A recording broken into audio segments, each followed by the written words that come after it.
أعوذ بالله من الشيطان الرجيم. بسم الله الرحمن الرحيم. يا أيها المزمل قم الليل إلا قليلا نصفه أو انقص منه قليلا أو زد عليه ورتل القرآن ترتيلا إنا سنلقي عليك قولا ثقيلا إن ناشئة الليل هي أشد وطئا وأقوم قيلا إن لك في النهار سبحا طويلا واذكر اسم ربك وتبتل إليه تبتيلا رب المشرق والمغرب لا إله إلا هو فاتخذه وكيلا واصبر على ما يقولون واهجرهم هجرا جميلا وذرني والمكذبين أولي النعمة ومهلهم قليلا إن لدينا أنكالا وجحيما وطعاما ذا غصة وعذابا أليما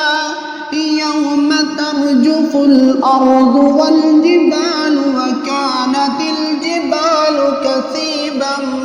مهيلا إنا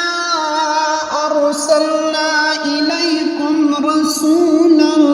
شاهدا عليكم كما أرسلنا إلى فرعون رسولا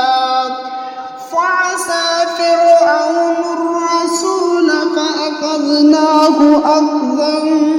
وبيلا فكيف تتقون إن كفرتم يوما يجعل الولدان شيبا السماء منفطر به كان وعده مفعولا إن هذه تذكرة فمن شاء اتخذ إلى ربه سبيلا إن ربك يعلم أنك تقوم أدنى من ثلثي الليل ونصفه وثلثه وطائفة من الذين معك والله يقدر الليل والنهار علم أن لن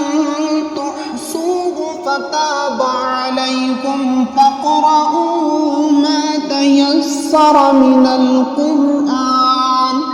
علم أن سيكون منكم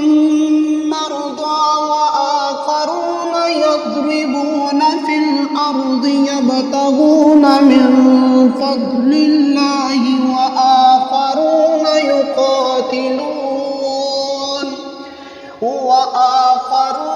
يقاتلون في سبيل الله فاقرؤوا ما تيسر منه وأقيموا الصلاة وآتوا الزكاة وأقرضوا الله قرضا حسنا وما تقدموا لأنفسكم من خير تجدوه عند الله هو خيرا وأعظم أجرا واستغفروا الله إن إن الله